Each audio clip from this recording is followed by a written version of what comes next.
Episode 59, Joseph Smith, Master Manipulator, or Prophet of Deceit. Welcome to the Hidden and Distorted History of the Church series, where we will be looking at the historical aspects of the Church of Jesus Christ of Latter-day Saints, also known as the Mormons. In this series, I will try and inform those unaware of the true facts of Mormon history. Recap. Last week, we exposed Joseph lining his pockets by increasing his own salary as mayor. We uncovered the shocking marriages of 19-year-old Sarah Longstreth and her 14-year-old sister to Willard Richards, while Joseph himself took 16-year-old Flora Woolworth as a bride. Emma discovered a lavish gift Joseph bought for Flora. Her fury erupted. Meanwhile, Smith relentlessly pursued Emily Partridge. The final act of audacity, Joseph issued his so-called revelation on plural marriage, only for Emma to defiantly reject it.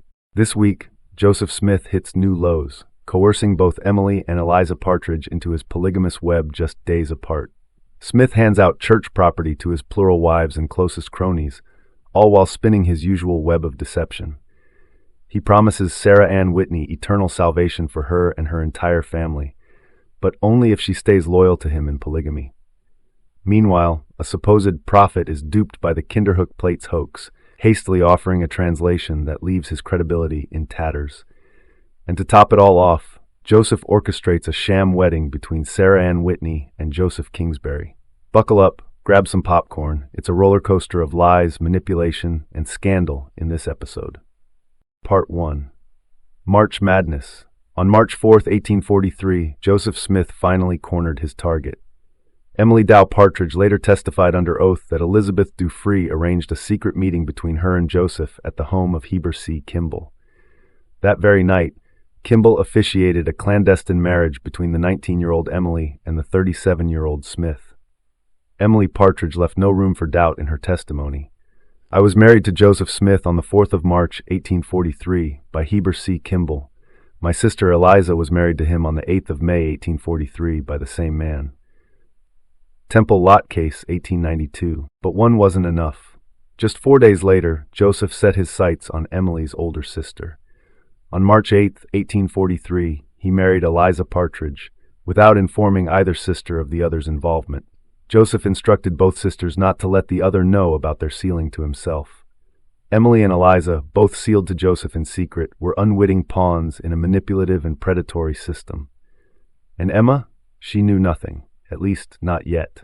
On March 10, 1843, Joseph Smith deeded Lot 4, Block 158, a parcel of church property, to Elizabeth Davis Durfee. Durfee was a trusted member of the Nauvoo Relief Society and played a key role in introducing younger women to Joseph Smith for potential plural marriages. She was also sealed to him as a plural wife. The transfer of land to Durfee may have served multiple purposes. Some historians suggest it was a form of compensation or reward for her assistance in Nauvoo's secretive polygamy network, while others see it as part of a broader church land redistribution strategy among trusted members. Additionally, it may have been an effort to provide financial security for those loyal to Smith and his teachings. This transaction highlights how property dealings in Nauvoo were sometimes intertwined with Joseph Smith's polygamous relationships and the leadership structure of the early LDS Church. On March 10, 1843, Joseph Smith deeded Lot 4, Block 140, a parcel of church property located just 1 block from his Nauvoo mansion, to Sarah Finney Foster. The transaction was witnessed by Newell K. Whitney, who served as Justice of the Peace at the time. Sarah Foster was married to John Foster, a physician and early member of the LDS Church. While the exact reason for the land transfer remains unclear, it may have been part of Joseph Smith's broader pattern of redistributing property among trusted church members and close associates. Given the context of Nauvoo-era property dealings and Joseph Smith's secretive practice of plural marriage, some historians speculate that such transactions may have been linked to securing loyalty or supporting women connected to his inner circle. Less than a year later, Joseph Smith excommunicated John Foster, one of the men who dared to expose his polygamous empire.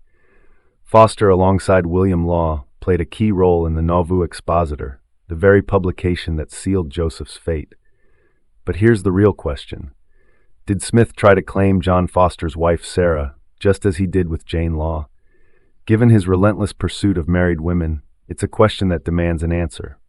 On March 14, 1843, Joseph Smith stared at the moon and claimed to see a union of power, combination of nations. Of course, like every other prophecy he peddled, this one went absolutely nowhere. Smith spun his so-called vision into yet another desperate attempt to prove he held divine insight, weaving it into his tired, fear-mongering end-times rhetoric. He wanted his followers to believe that world powers would soon align, nations would shift, and the second coming was just around the corner. But let's be honest, no divine upheaval happened, no great alliance formed, and no apocalyptic war paved the way for Christ's return. Smith's sketch of a vague union of power was just another lazy, ambiguous prediction that could mean anything, and ultimately meant nothing.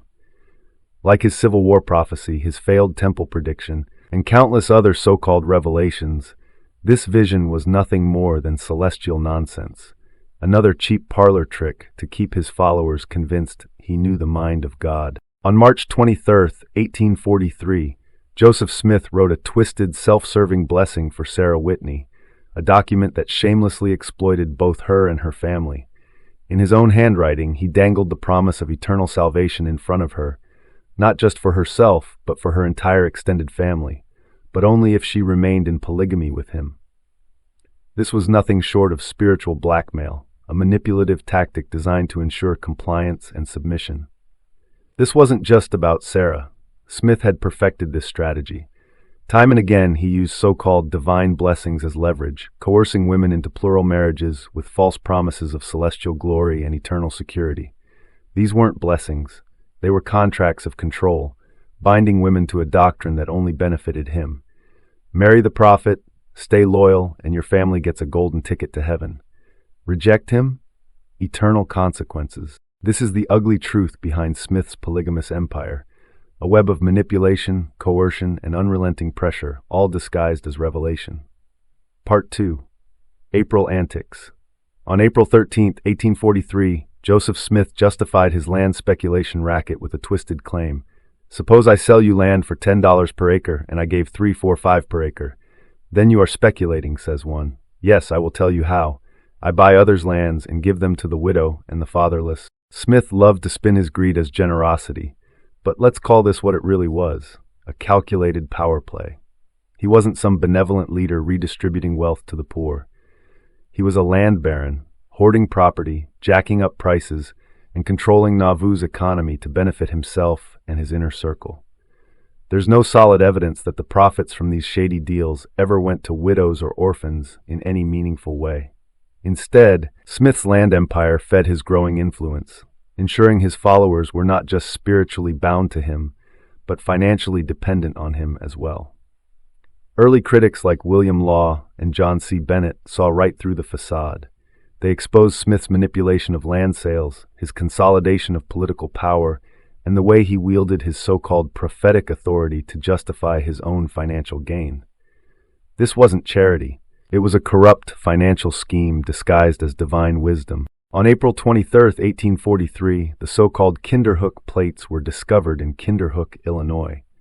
The plates, 6 brass sheets inscribed with strange characters, were immediately brought to Joseph Smith, the self-proclaimed prophet who had already translated the golden plates into the Book of Mormon.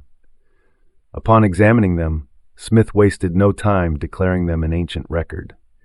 His secretary, William Clayton, recorded that Smith stated the plates contained the history of a descendant of Ham through the loins of Pharaoh, king of Egypt, who received his kingdom from the ruler of heaven and earth. Once again, Smith presented himself as a divinely gifted translator, reinforcing his claim of having the power to unlock the mysteries of the past.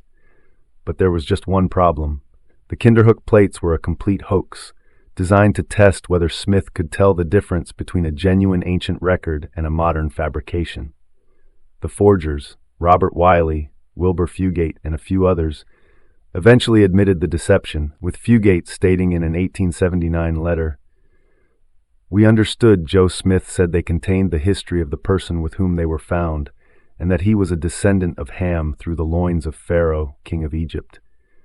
To our certain knowledge, this is false. The plates were concocted by Robert Wiley and myself, and brought about in this way. Wiley and I made them and put them under the ledge of a large rock. That's right, Smith fell for a 19th century prank, and not just any prank, but one deliberately crafted to expose him as a fraud. Fast forward to 1980, when modern scientific analysis confirmed what Fugate had admitted. The plates were made using 19th century techniques, further cementing their place in history as one of the most embarrassing episodes of Smith's so-called prophetic career. Yet despite the overwhelming evidence, some LDS scholars continue to make excuses. Historian Richard Bushman, a leading Mormon apologist, has tried to downplay the scandal by claiming there is no proof that Joseph Smith attempted a translation. William Clayton's journal entry only reports that he said something about the descendant of Ham. But as historian Dan Vogel, a leading critic of Smith's prophetic claims, points out, the Kinderhook episode is not an isolated case, but part of a pattern in which Smith attempted to translate fraudulent documents as if they were genuine. The Kinderhook Plates fiasco raises a burning question. If Smith couldn't detect the 19th century hoax, how can anyone trust his supposed translation of the golden plates? This wasn't just an embarrassing blunder, it was a devastating indictment of his entire prophetic career. If his divine gift of translation failed so spectacularly here, why should we believe it worked anywhere else?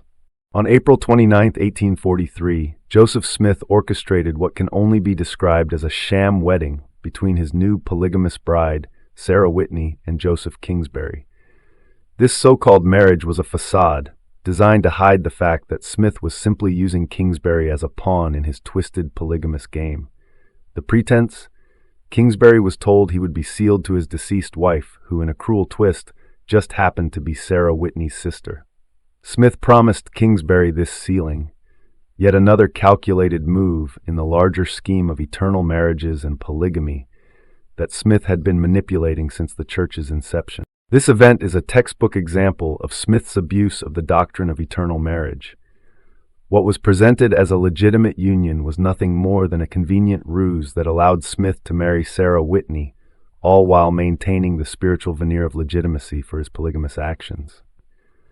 The promise of eternal sealings, which Smith used to justify these marriages, was nothing more than a tool in his arsenal of control, manipulation, and deceit. Critics have rightfully scrutinized this particular incident, exposing it as yet another instance of Smith's manipulation of sacred religious practices for his own selfish and spiritual gain. Please watch for future videos, and thank you so kindly for watching. This is the Ex-Mormon informant signing off for the day.